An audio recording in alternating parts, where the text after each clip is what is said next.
یہ ہیں امریکہ کی سڑکیں، وہی امریکہ جو جمہوریت اور آزادی کا دعویدار ہے، لیکن آج انہی سڑکوں پر لاکھوں لوگ چیخ رہے ہیں کہ ہم بادشاہت نہیں چاہتے۔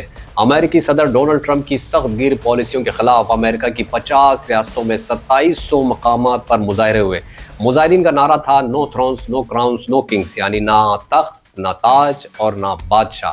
ٹرمپ کے بہت سے اقدامات سے امریکی عوام کو آمریت کا خوف محسوس ہو رہا ہے۔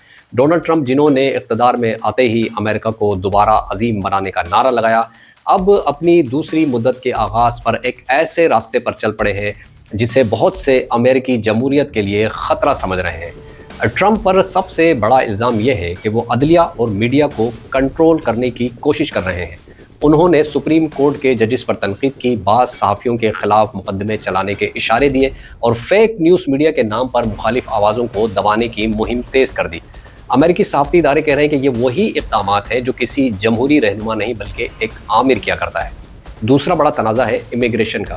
ٹرمپ انتظامیہ نے سخت ترین اقدامات کیے، سرحدوں پر فوجی تعیناتیاں کی، ہزاروں غیر قانونی تارکین کی گرفتاریاں کی اور بعض ریاستوں میں فوجی نیشنل گارڈز کو احتجاج روکنے کے لیے استعمال کیا گیا۔ مظاہرین کہتے ہیں یہ قانون نافذ کرنا نہیں بلکہ اختیارات کا ناجائز استعمال ہے۔ ٹرمپ نے ایک نیا ایگزیکٹو آرڈر بھی جاری کیا جس کے تحت انہیں ہنگامی حالات میں کانگریس کی منظوری کے بغیر سیکیورٹی اور معاشی فیصلے کرنے کا اختیار مل جاتا ہے۔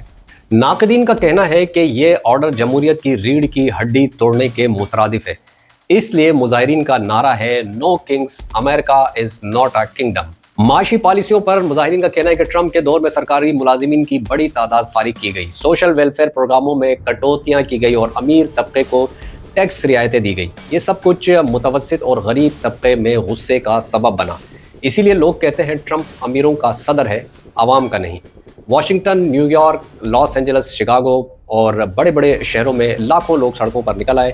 خواتین، طلبہ، اساتذہ، مزدور سب ایک ہی آواز میں کہہ رہے ہیں جمہوریت بچاؤ۔ کئی مظاہروں میں فوجی سابق اہلکار بھی شریک ہوئے جن کا کہنا تھا کہ انہوں نے آمریت کے خلاف لڑائیاں لڑی ہیں، اب اپنے ملک کے اندر آمریت برداشت نہیں کریں گے۔ ان احتجاجوں میں تخلیقی انداز اپنایا گیا، لوگ تاج، تخت یا لباس شاہی میں ملبوس نظر آئے تاکہ بادشاہت کے تصور کا مذاق اڑایا جا سکے۔ ٹرمپ کی تصاویر والے پلے کارڈ سے بنائے گئے جن پر تخت یا تاج کی تصاویر کے ساتھ طنزیہ جملے درج تھے۔ کئی شہروں میں موسیقی تقاریر اور عوامی مارچ منعقد کیے گئے تاکہ یہ دکھایا جا سکے کہ عوام اب بھی اپنی جمہوریت کے محافظ ہیں۔ دنیا بھر کے مبصرین بھی یہی کہہ رہے ہیں کہ اگر ٹرمپ نے یہی راستہ جاری رکھا تو امریکہ کی عالمی ساکھ جو آزادی اور قانون کی علامت سمجھی جاتی ہے شدید نقصان اٹھا سکتی ہے۔ یورپی یونین، کینیڈا اور آسٹریلیا جیسے اتحادی ممالک نے بھی امریکہ میں بڑھتی سیاسی تقسیم پر تشویش کا اظہار کیا ہے۔ امریکہ میں یہ مظاہرے صرف ٹرمپ کے خلاف نہیں بلکہ ایک سوچ کے خلاف ہے جو سمجھتی ہے کہ طاقت سب کچھ ہے اور عوام کی آواز محض شور۔ اور ٹرمپ نے یہ ثابت بھی کیا کہ عوام کا احتجاج بالکل ٹھیک تھا، کیونکہ ان مظاہروں کے بعد ٹرمپ نے اپنے سوشل اکاؤنٹس پر ایک انتہائی تضحیک آمیز AI ویڈیو شیئر کی جس میں وہ تاج پہنے جیٹ میں بیٹھے ہوئے اور ٹائم اسکوائر پر مظاہرین پر جیٹ کے ذریعے فضلہ پھینک رہے ہیں۔ یعنی وہ اپنے مخالفین یعنی عوامی مظاہرین کو حقیر یا پھر قابل نفرت سمجھتے ہیں۔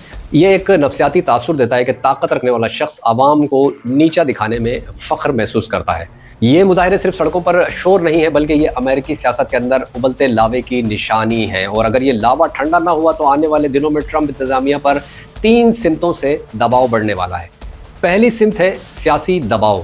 گورنر، سینیٹرز اور حتیٰ کہ ریپبلکن پارٹی کے اندر بھی کئی رہنما خاموشی سے فاصلے بڑھا رہے ہیں۔ اگر عوامی دباؤ بڑھا تو پارٹی کو مجبوراً ٹرمپ سے سیاسی دوری اختیار کرنی پڑ سکتی ہے اور یہ ان کی انتخابی طاقت کے لیے زلزلہ ثابت ہوگا۔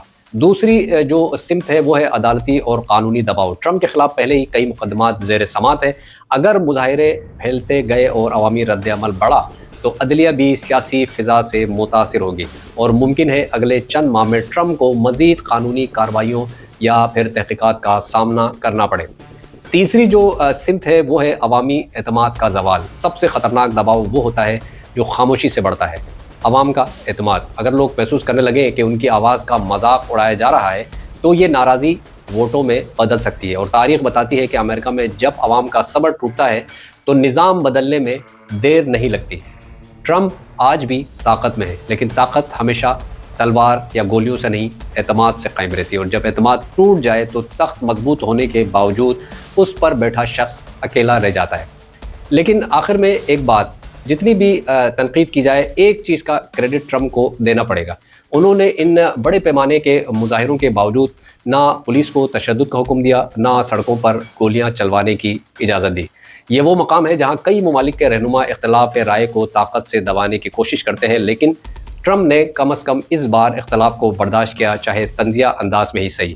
یہی وہ بات ہے جو امریکی جمہوریت کو ابھی بھی باقی دنیا سے مختلف بناتی ہے۔ یہاں احتجاج جرم نہیں بلکہ حق ہے، لیکن جس ملک میں ہم رہتے ہیں، جس ملک کے ہم باسی ہیں، وہاں کیا ہوتا ہے یہ سب آپ بہتر جانتے ہیں۔ اپنا بہت سارا خیال رکھیں۔